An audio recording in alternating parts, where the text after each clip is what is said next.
Kata Nabi Muhammad alaihi salam, abghadur rijal, orang yang paling dibenci dari seluruh makhluk-makhluknya Allah Subhanahu wa taala di sisi Allah adalah al-alad, orang yang keras sifatnya, keras wataknya, tidak ada cinta di hatinya, al-khasim, yang selalu bermusuhan. Maka ini adalah orang yang sangat dibenci, sangat dimurka oleh Allah Subhanahu wa taala. Naudzubillah min dzalik. Karena kemudian penting bagi kita untuk membangun keluarga yang penuh dengan cinta. Dan untuk itu saya akan sampaikan beberapa hal. Yang pertama, bagaimana cara kita membangun keluarga yang penuh cinta kasih tersebut. Ini ada saya akan sampaikan 8 lah kurang lebih perkara tips ya Ustazah ya. Tipsnya insyaallah. Anda yang nak bertanyakan soalan juga boleh ke Facebook kami ikim.fm ataupun WhatsApp kami 0112900404. Iya. Yang pertama, dalam kita membangun rumah tangga yang penuh dengan cinta kasih, keluarga yang penuh dengan cinta, itu hal pertama yang kita harus lakukan adalah mencintai keluarga kita karena Allah. Masalah di niat ini adalah merupakan sumber segala sesuatu. Allah Subhanahu wa taala mengatakan innamal a'mal binniyat wa innamal likulli imri'in ma nawa. Rasulullah mengatakan segala sesuatu hal itu didasari dengan niatnya dan segala perkara bergantung dari niatnya. Melulu apapun itu tergantung dari niatnya. Imam Al-Haddad dalam kitab An-Nasaih Ad-Diniyah mengatakan bahwa orang yang niatnya bagus pasti perbuatannya akan bagus. Dan orang yang niatnya tidak bagus, pasti perbuatannya tidak bagus, walaupun tampaknya bagus. Walaupun kelihatannya elok, kelihatannya bagus, kalau udah niatnya udah jelek, udah pasti nantinya perbuatan tersebut juga akan buruk pada akhirnya. Maka harus diperbaiki ketika kita hendak membangun sebuah keluarga yang penuh dengan cinta, membangun sebuah keluarga yang dipandang oleh Allah Subhanahu wa taala dengan kasih sayangnya. Dasari cintamu tersebut karena Allah. Karena begini, cinta, banyak orang mencintai seseorang misalnya karena harta, ada yang karena dia bergantung, atau cinta-cinta karena rupa misalnya begitu ya. Akan tetapi cinta-cinta yang seperti ini itu hanya akan mengalami masa akhir. Ada awal, ada akhirnya juga. Tarikh luput ya. Ada tarikh, ya betul. Ada kadaluarsanya kan, ada expirednya gitu ya. Orang-orang yang di awal pernikahan misalnya mengatakan bahwa aku tak mampu hidup tanpamu. Dalam kurun waktu setahun, 2, 3, 4, 5 tahun kemudian dia akan berkata, aku tak sanggup lagi hidup denganmu. Jadi cinta yang selain karena Allah Subhanahu wa taala hanya akan mengalami masa akhir. Sebab selain Allah memang semuanya fana. Kullu man 'alaiha fan. Segala sesuatu selain Allah Subhanahu wa taala akan fana, akan hilang, akan hancur. Demikian pula cinta selain karena Allah Subhanahu wa taala. Demikian pula dengan apapun yang mendasari seseorang untuk mencintai orang lain kecuali karena cintanya kepada Allah Subhanahu wa taala, itu hanya akan mengalami masa akhir. Seorang orang tua mencintai anaknya, kalau dia mencintainya karena saya berharap anak ini akan menjadi penerus saya, akan menjadi harapan saya di masa dewasanya dan lain sebagainya, hanya akan bertemu dengan kekecewaan. Seorang istri yang mencintai suaminya dengan berharap bahwa suaminya tidak akan kemana-mana, hatinya misalnya, hanya akan bertemu kekecewaan dengan perasaan hatinya tersebut. Seorang suami yang berharap pengabdian dari istrinya misalnya, karena dia merasa bahwa dia sudah berbuat segala sesuatu buat istrinya, dia akan mengalami masa kekecewaan. Berharap kepada selain Allah hanya akan berujung dengan kecewa. Itu karenanya kalau ingin agar apa yang kita lakukan, agar keluarga kita terbangun dengan penuh cinta, hal pertama yang harus kita benahi adalah menjadikan rumah tangga kita sayangi, kita cintai keluarga kita, pasangan hidup kita, anak kita, orang tua kita cintai karena Allah Subhanahu wa taala. Apa maksud mencintai karena Allah? Karena kita melaksanakan perintah Allah. Allah memerintahkan kita untuk mencintai orang tua kita, untuk mencintai pasangan hidup kita, untuk mencintai anak-anak kita. Allah perintahkan untuk kita mencintai saudara-saudari kita. Allah perintahkan itu. Katanya Allah terhadap urusan kita dengan orang tua, wa wassaynal insana biwalidayhi, wa wassaynal insana biwalidayhi. Dan kami berpesan, kami berfatwa, kami berpesan, memberikan firman, kami berfirman, al-insan kepada seluruh anak manusia terhadap orang tuanya. Baik-baiklah kamu terhadap orang tuamu. Tidak cukupkah Allah berpesan kepadamu untuk menjadikan kamu dapat mencintai mereka karena Allah? Tidak usah kita lihat seperti apa suami, seperti apa orang tua kita. Karena kita memang tidak bisa memilih. Kita tidak boleh memilih dari rahim siapa kita keluar di atas muka bumi ini. Kita tidak boleh memilih siapa yang akan menjadi ayah bagi kita ketika kita hidup di atas muka bumi ini gitu. Karenanya kemudian siapapun orang tuamu, Allah sudah berpesan, dan cukupkan pesan Allah sebagai alasanmu untuk mencintai orang tuamu. Allah sendiri yang sudah berpesan, apalagi dari selain melaksanakan perintah Allah Subhanahu wa taala. Maka meski orang tuamu dalam keadaan penuh dengan kekurangan, penuh dengan keuzuran misalnya, penuh dengan hal-hal yang terkadang membuat menahan kesabaran gitu ya, cukupkan pesan Allah untuk kita berbuat baik kepadanya sebagai alasan kita untuk mencintai dan menyayangi mereka.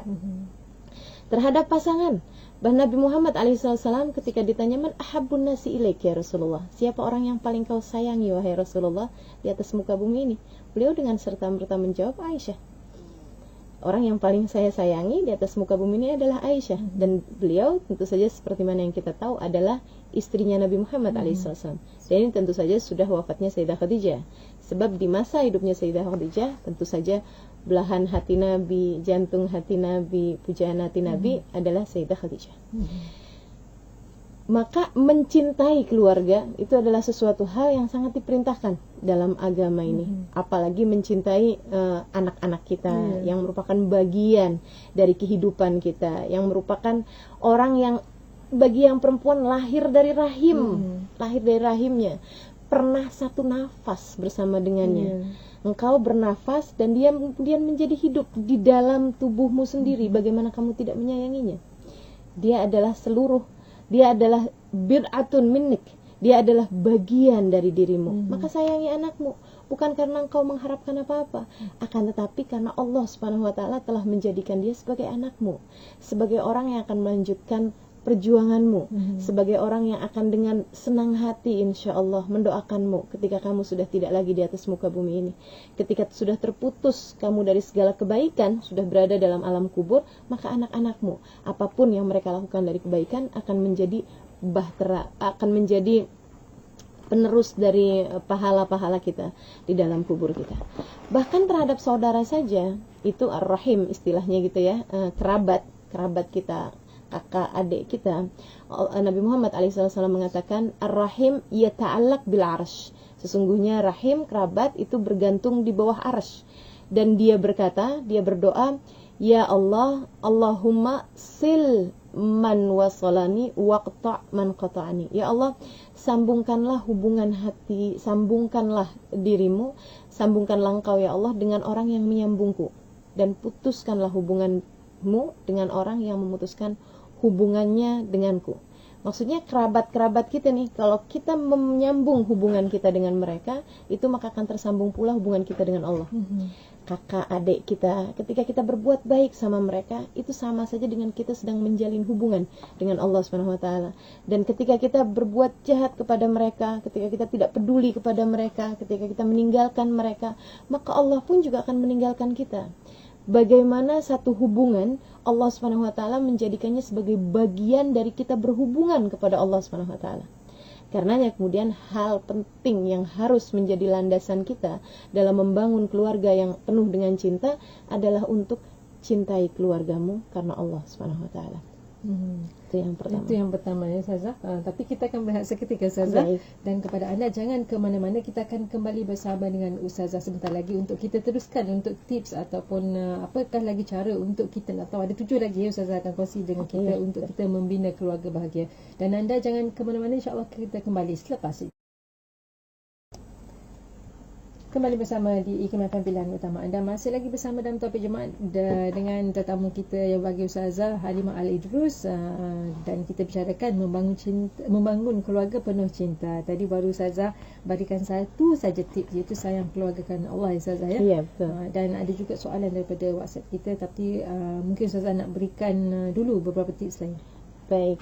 Yang kedua dari tips tersebut adalah untuk kita masing-masing di keluarga melaksanakan tugas masing-masing. Gitu. Jadi kalau ingin membangun keluarga dengan penuh cinta, biarkan masing-masing dari bagian keluarga melaksanakan apa yang menjadi tugas mereka. Istri, kerjakan tugasnya istri. Suami, kerjakan tugas suami. Anak-anak masing-masing menempati posisi-posisi mereka masing-masing. Jangan saling melihat, misalnya, kenapa dia tidak berbuat yang terbaik. Bertanya sajalah kepada diri sendiri, apakah ia sudah melaksanakan tugas dengan sebaik-baiknya. Si istri di dalam rumah sebaiknya jangan selalu terus-terusan fokus kepada mengapa suami saya tidak begini, mengapa suami saya tidak begitu. Akan tetapi dia harus selalu bertanya, apakah saya sudah melaksanakan kewajiban saya sebagai seorang istri, apakah saya sudah melaksanakan kewajiban saya sebagai seorang ibu gitu. Dia jangan terus-terusan bertanya, kenapa anak saya tidak terhormat kepada saya, kenapa anak saya tidak dengar cakap saya misalnya. Akan tetapi seharusnya dia bertanya, apa yang sudah saya lakukan kepada anak-anak sehingga menjadikan mereka seperti itu gitu. Sebab masalah dalam hubungan itu adalah interaksi, adalah timbal balik. Kalau kita berbuat begini, dia akan berbuat seperti ini gitu. Tidak akan ada asap kalau tidak ada apinya. Pastinya kalau ada asap di dalam satu ruangan misalnya, pasti disebabkan karena ada api di sana. Nah itu, jadi kita belajarlah untuk selalu memadamkan api-api yang ada di dalam rumah tangga kita, sehingga tidak menimbulkan asap kemana-mana, sehingga akhirnya dikhawatirkan terjadi kebakaran yang menghancurkan seluruh rumah tangga kita. Maka masing-masing dari setiap pribadi, setiap personal dari yang ada di rumah kita mencari tugas masing-masing dan bertanya apakah ia sudah melaksanakan tugasnya dengan sebaik-baiknya. Tuntut diri, harrid nafsik, tuntut dirimu sendiri untuk menjadi yang terbaik. Jadilah yang terbaik bagi suamimu sebagai seorang istri, jadilah yang terbaik bagi anak-anakmu sebagai seorang ibu. Itu yang harus selalu kita lakukan. Bagi seorang ayah juga, dia mencari menjadi yang terbaik bagi anak-anaknya gitu. Kemudian hal ketiga yang menjadi tips saya adalah untuk menghargai kelebihan, berterima kasih atas segala kebaikan, segala perbuatan baik yang dilakukan oleh yang ada di dalam rumah tangga kita. Mudah untuk berterima kasih. Saya ada ingat satu kisah kecil di mana ada seorang istri dari seorang petani dan keluarga kecil mereka. Satu ketika sesudah 20 tahun, 30 tahun gitu, memasakkan untuk suaminya. Satu hari dia tidak mau masak untuk suaminya. Di saat suaminya minta disuguhkan makanan, dia suguhkan jerami. Dia suguhkan jerami kepada suaminya. Terus suaminya bilang, maksud kamu apa? Marah. Dia bilang, untuk mengingatkanmu bahwa selama ini saya tidak pernah suguhkan untukmu jerami. Bahwa sekian tahun saya berbuat ini, kamu tidak pernah sekalipun berterima kasih kepada saya. Sekali-sekali kamu perlu saya suguhkan jerami untuk tahu bahwa selama ini saya tidak melakukan itu dalam 30 tahun kehidupan saya gitu. Ya, Kak, menghargai itu sesuatu hal yang penting. Seorang istri berterima kasih kepada suaminya, seorang suami berterima kasih kepada istrinya, seorang anak berterima kasih kepada orang tuanya, orang tua berterima kasih kepada anaknya. Terima kasih karena dia tidak bikin malu orang tuanya. Terima kasih karena dia mau menjadi anak yang baik baginya. Berterima kasih atas apa saja hal yang ada di yang kebaikan, sekecil apapun kebaikan yang diberikan oleh keluarga kita di dalam rumah tangga kita. Apalagi kalau misalnya dia memberi bantuan sekecil apapun kepada kita, kita sampaikan terima kasih tersebut dan jangan segan-segan, jangan gengsi. Apa ya gengsi ya? Gengsi betul. Jangan besar hati gitu, maksudnya jangan ego untuk tidak mau berterima kasih. Emang itu sudah merupakan kewajibannya. Iya baik, memang mungkin itu adalah merupakan sebuah kewajibannya gitu. Tapi apa salahnya juga jika kamu berterima kasih kepadanya, itu akan mengeratkan hubungan rumah tangga sehingga menjadikan keluarga kita akan menjadi keluarga yang penuh dengan cinta kasih. Itu yang hal yang ketiga. Kemudian hal yang keempat adalah untuk memaklumi kekurangannya. Jadi kalau ada kebaikan, kelebihan, ada perbuatan baik yang dia buat, dia berbuat baik, kita harus berterima kasih. Dan ketika kita tahu adalah sesuatu yang merupakan kekurangan bagi dia, kita harus memaklumi kekurangan-kekurangan tersebut. Ada seseorang membangun satu buah tembok, satu dinding. Dia bangun dengan menyusun batu-batu bata. Batu bata disusun, taruh semen, kemudian batu bata lagi, taruh semen, dan seterusnya. Begitu ya. Saat dia membangun itu udah selesai, satu tembok dia bangun, dia lihat. Dia bilang, oh bagus tembok saya. Ada satu kawannya lewat kemudian. Dia bilang, siapa yang bangun tembok ini? Dia bilang, saya yang bangun. Dia bilang, bagus kan? Dia bilang, bagus sih, tapi dua batu bata ini miring. Dua batu bata ini terpasang tidak sama, tidak lurus, tidak rata. Dia kemudian lihat batu bata tersebut, dua itu, dan dia kemudian sedih atas miringnya, atas tidak ratanya dua batu bata tersebut. Dia bilang sampai bikin dia betul-betul merasa sedih, dan setiap kali lewat di tembok tersebut, dia hanya melihat dua batu bata itu aja yang tidak rata itu.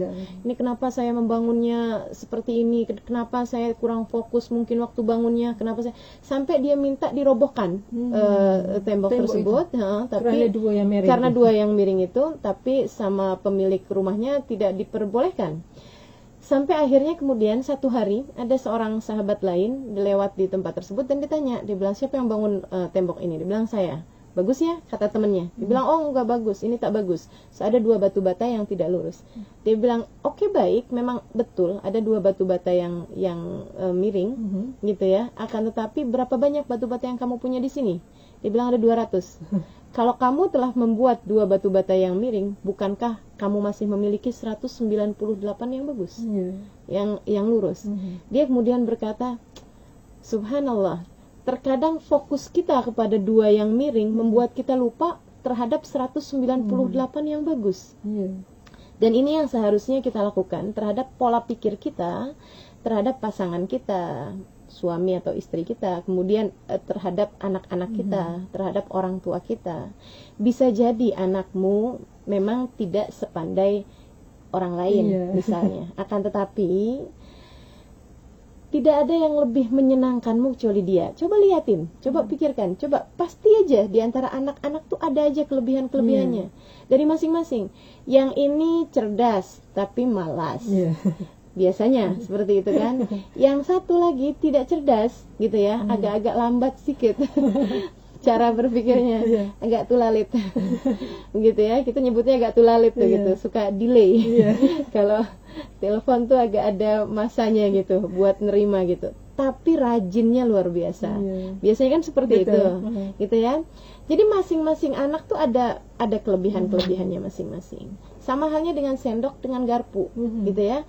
Ada hal yang harus diambil dengan sendok, ada hal yang harus diambil dengan garpu. Bukan berarti sendok lebih bermanfaat dari garpu ataupun garpu lebih bermanfaat dari sendok. Semuanya punya manfaat masing-masing. Tapi susah ya, saya kalau kita pakai sendok saja ataupun garpu saja untuk makan satu saja lagi susah ya. Iya, susah. Jadi semuanya harus kita manfaatkan dengan sebaik-baiknya. Piring dengan gelas. Masing-masing biarkan tetap menjadi dirinya. Cintai anakmu, cintai keluargamu, cintai suamimu, cintai siapapun yang ada di keluargamu, dan jadikan ia seperti adanya. Jika engkau memaksakan, kamu nak harus begini. Suami kita misalnya, kalau kamu begini, aku akan cinta padamu. Kamu sebenarnya berarti tidak mencintai dia. Akan tetapi kamu mencintai keinginanmu dalam dirinya. Kamu mencintai dirimu sendiri sebenarnya.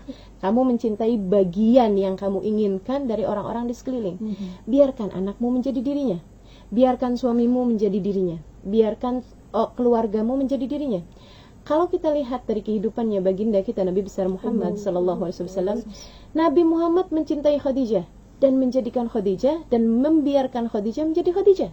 Dengan kedewasaannya, dengan kecerdasannya, dengan keibuannya, dengan kemapanannya, Nabi Muhammad menghargai Sayyidah Khadijah sebagai Khadijah. Ketika kemudian Nabi Muhammad beristrikan Aisyah, kekanakan, ceria, kecemburuan dan lain sebagainya, Nabi membiarkan Aisyah menjadi dirinya. Nabi bukan karena beliau mencintai Khadijah, meskipun memang iya tentu saja, tidak ingin menjadikan Aisyah menjadi Khadijah. Nabi nggak boleh, Nabi tidak pernah misalnya Aisyah dulu Khadijah berbuat begini-begini, kamu harus buat begitu juga. Tak ada. Nabi membiarkan Aisyah menjadi Aisyah.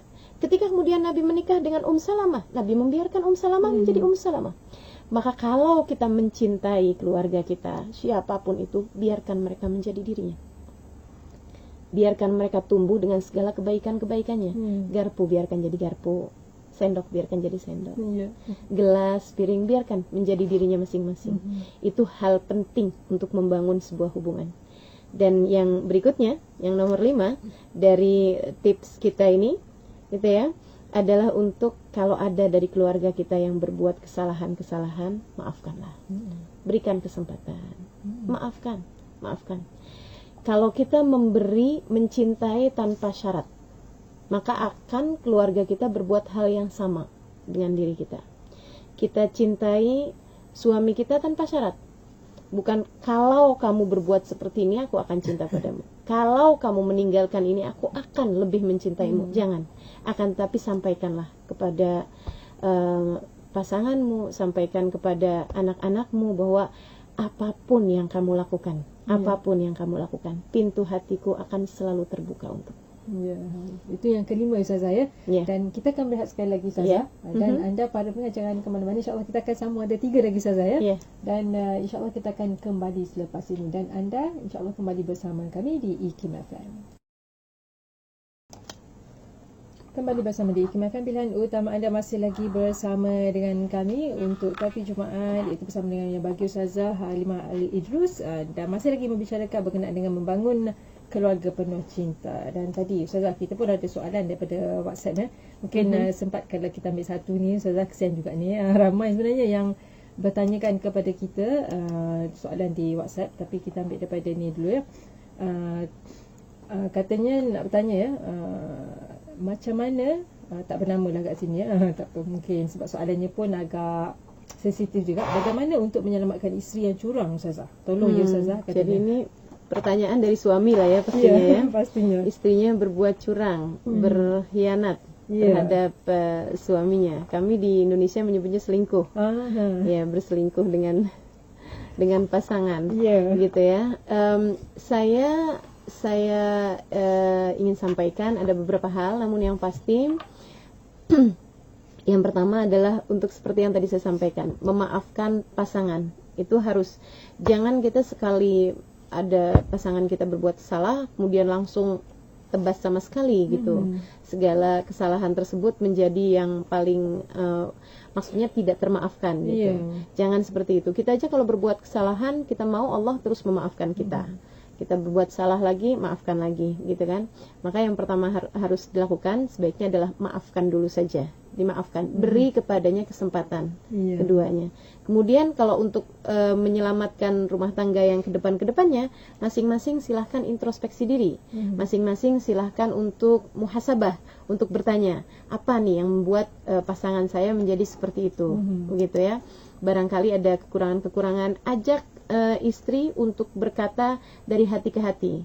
Karena biasanya yang saya tahu, mungkin ada perbedaan sih ya antara laki-laki dengan perempuan, tapi kalau perempuan itu biasanya karena merasa ada sesuatu yang kurang dari dalam hatinya, ada bagian, ada lubang dalam hatinya tuh yang tidak bisa terpenuhi dengan suaminya, dan itu yang akan dia cari di luar. Gitu. Mudah-mudahan itu tidak terjadi, atau kalaupun terjadi tidak sampai berlarut-larut. Maka silahkan cari tahu lubang apa ini yang ada dalam hatinya ini, sehingga kemudian suami mudah-mudahan bisa dapat penuhi lubang tersebut, bisa tutup lubang itu sehingga menutup kemungkinan untuk berbuat lagi kesalahan-kesalahan yang sama di masa-masa yang akan datang. Dan ada lagi saya. Iya, dan istrinya juga ketika kemudian suaminya dengan berbesar hati mau bicara dari hati ke hati gitu ya, dia harus lebih jujur terhadap suaminya dan berusaha untuk lebih memperbaiki diri lagi, dan yang terutamanya tentu saja untuk bertaubat kepada Allah Subhanahu wa taala. Gitu. Dan mungkin satu lagi saya dari Puan H dari Melaka. Katanya nak tanya bagaimana kita sebagai ibu bapa nak mendidik hati untuk tidak bezakan anak-anak. Biasanya kalau kita tengok anak kita pandai tu, kita bangga. Bila anak yang lemah tu kita kita kurang bagi Iya. perhatian Ustazah. Iya, Jadi macam iya, mana tu iya, sebenarnya? betul. Gitu ya. Ini Nabi Muhammad pernah sangat marah terhadap seorang yang lebih mencintai anaknya dalam hal-hal yang lain. Jadi seperti ini. Kalau kita lebih mencintai anak-anak kita secara hati, itu memang tidak bisa dibohongi. Siapapun, jangankan dari anak misalnya ada 6 atau ada lebih banyak daripada itu. 2 anak saja, itu biasanya hati sudah memiliki kecenderungan untuk lebih sayang mana satu dari 2 anak tersebut gitu. Dan itu tidak dilarang. Nabi Muhammad sendiri, sebagaimana yang kita tahu, di antara seluruh putri-putrinya gitu ya, karena putra-putra beliau kan sudah meninggal masa kecil, putri-putrinya itu Nabi yang paling Nabi Muhammad sayangi adalah Sayyidah Fatimah Zahra. Dan itu semua orang tahu itu. Sehingga itu tidak jadi masalah sebenarnya kalau masalah adanya pada hati gitu ya. Kecenderungan secara hati itu sesuatu hal yang tidak mungkin bisa dibohongi oleh seorang manusia. Akan tetapi yang jadi masalah di sini adalah untuk urusan duniawi dan urusan waktu, gitu ya. Urusan duniawi, materi maksud saya, harta gitu. Jangan sampai misalnya anak nih karena dia pandai, karena dia ini semua hadiah diberikan kepada dia, harta diberikan kepada dia. Yang satu lagi mau ganti kasut aja udah sampai misalnya udah sampai sudah koyak-koyak, tak mau ganti juga nih orang tuanya karena dia tak pandai di sekolahnya misalnya. Nah, itu sesuatu hal yang zalim terhadap anak-anak kita. Nabi Muhammad pernah ada seseorang yang meminta Nabi sebagai saksi atas pemberiannya kepada anaknya. Nabi Muhammad bertanya, "Adakah anakmu cuma itu aja?" Katanya dia, "Tak Rasulullah, saya ada beberapa anak yang lain." "Adakah semua anak-anakmu kamu beri? Kamu beri hadiah juga?" Dia bilang, "Tak Rasulullah, anak ini aja yang saya beri karena saya memang cinta kepada dia." Gitu. Lebih daripada yang lain-lain. Kata Nabi Muhammad, "Ittaqullah wa'dilu fi auladikum." Ittaqullah wa'dilu fi auladikum. Bertakwalah kalian kepada Allah dan berbuat adillah kepada anak-anak kalian. Gitu ya. Dan juga masalah pembagian waktu. Artinya bahwa kalau ada anak, kalau dia ada buat apa-apa, kita hadir di sekolahnya, gitu ya. Anak yang lain pun harus berbuat sama juga. Jangan sampai misalnya waktu makan, nah itu ya, waktu makan kita bersama-sama, begitu ya. Tapi ada anak satu nih tak ada gitu. Maksudnya tidak kita cari di saat makan, tidak kita beri perhatian kepada anak tersebut gitu. Nah, gimana caranya hati kita untuk mengontrol? Mungkin salah satunya adalah dengan berpikir, bayangkan jika kamu sebagai anak yang kamu kurang perhatikan tersebut. Bayangkan kamu menjadi dia, gitu ya. Ini yang dimaksudkan dengan ucapan Nabi Muhammad SAW, "Kalimin nas ala qadar ukulihim." Kalimin nas ala qadar ukulihim. Kamu ketika bermuamalah dengan seseorang, berhubungan dengan seseorang, bayangkan jika kamu menjadi orang tersebut. Berbicaralah dengan setiap orang sesuai dengan kadar pikiran mereka. Berbicaralah dengan seukuran apa yang ada dalam pikiran mereka gitu. Jadi kamu bayangkan kamu menjadi dirinya dengan cara seperti itu, insya Allah kamu akan dapat melihat segala kebaikan-kebaikan dalam diri anak sehingga mampu berbuat lebih baik kepada anak-anak. Dan kita ada masa sedikit saja lagi Ustazah. Jadi mungkin Ustazah nak sambung. Saya mau lanjutkan ya. Ada 3 hal tadi itu yang tersisa. Jadi yang ke-6 dari tip yang saya bagi, sebelumnya saya ulang dulu. Yang pertama adalah untuk mencintai karena Allah SWT. Kemudian yang kedua adalah dengan melaksanakan tugas dari masing-masing setiap bagian dari keluarga. Dan yang ketiga adalah untuk mampu menghargai kebaikan ataupun kelebihan ataupun hal indah yang dilakukan oleh keluarga kita, sekecil apapun itu. Kemudian yang keempatnya adalah berusaha untuk memaklumi kekurangan-kekurangannya. Dan yang kelima, memaafkan kesalahan. Dan berbicara memaafkan kesalahan ini tidak usah cari-cari siapa yang salah. Pokoknya yang namanya memberi maaf bagi keluarga kita selalu adalah merupakan hal yang penting dalam membina sebuah hubungan, dalam membangun sebuah hubungan. Kemudian yang keenam dari tips saya adalah untuk memahami makna prioritas, gitu ya. Kekompakan kalian sebagai keluarga, bagian dari keluarga ini, itu adalah hal yang nomor utama, adalah hal yang paling penting, begitu. Jadi karenanya kemudian kita harus memikirkan cara untuk memahami makna prioritas. Maksud saya seperti ini nih, ada banyak keluarga yang hancur hanya karena hal-hal yang kurang-kurang, hal-hal yang kecil-kecil aja. Misalnya sebuah hal yang kurang penting. Yang satu lebih suka, yang satu misalnya lebih suka klub sepak bola apa, yang satu apa. perbedaan mau pilih gubernur, mau pilih apa gitu ya, itu bisa membuat sebuah rumah tangga menjadi berantakan gitu. Padahal apa pentingnya hal tersebut begitu ya. Sebenarnya ada cerita, cuman khawatir waktunya tidak keburu.